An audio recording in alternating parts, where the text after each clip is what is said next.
Yo, what's good everyone? It's MJO23Dan back with another video. So I just wanted to do a comparison between two 1985 original shoes.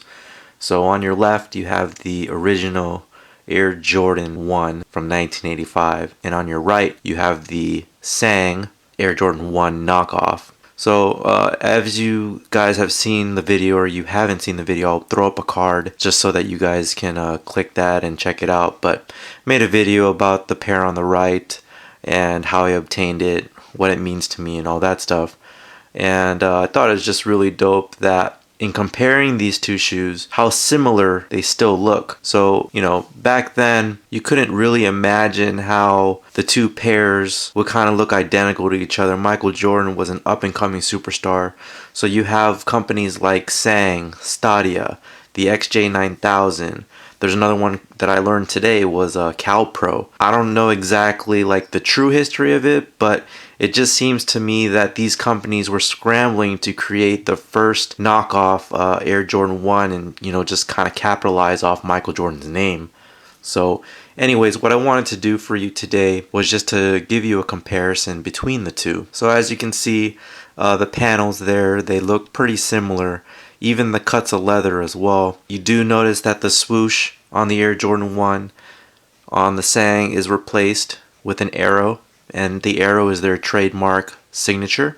And then the Wings logo, you see it has, on the Air Jordan 1 you have the Wings logo, but on the Sang you have kind of something similar, but it has a basketball going through a Wings net. Now because of age, you do have the yellowing on the shoe, on the midsole, so that's pretty awesome. Both of them are used. I did have this pair dead stock back in the day, but unfortunately that's not the case anymore. Just whenever you're looking at the shoe, just go ahead and look on the inside and you see that grain of leather right there.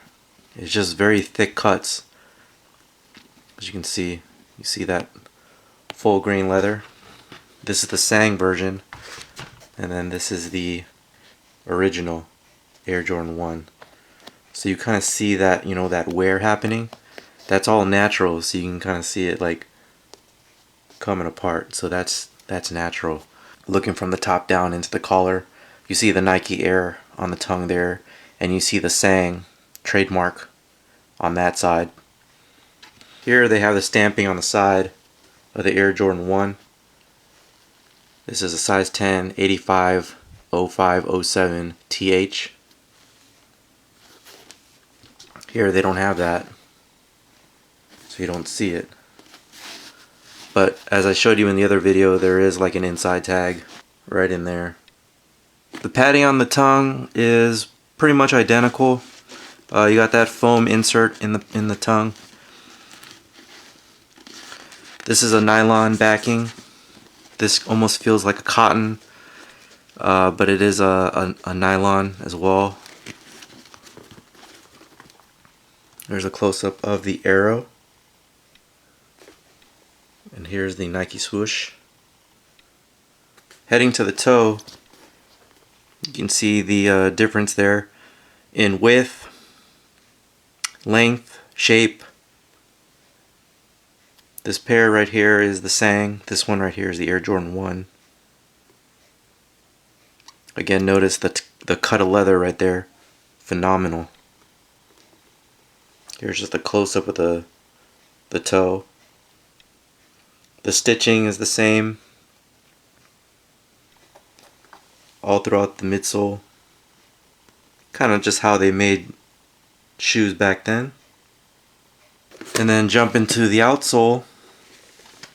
You see that there's no branding of Sang on their version, but on Nike there is.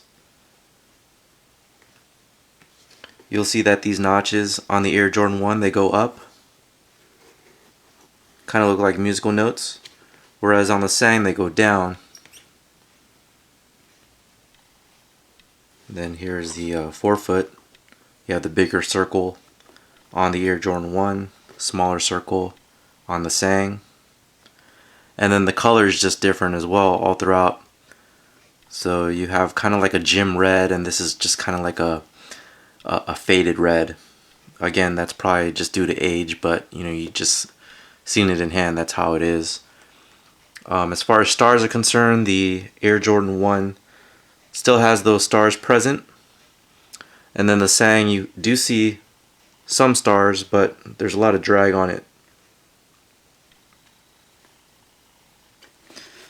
And then on the heel, you'll see that the back panel just kind of tapers off a lot more, whereas on the Air Jordan 1 it kind of goes up and it goes back.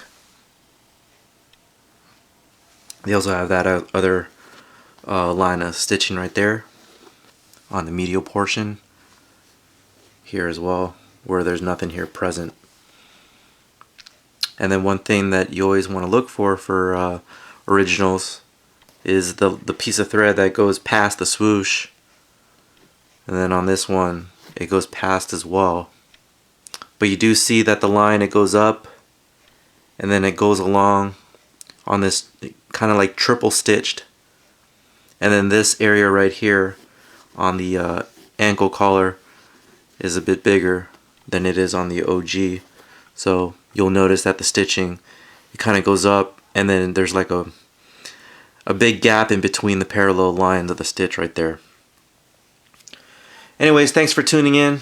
It's MJoe23Dan. Catch you guys next time. Take care.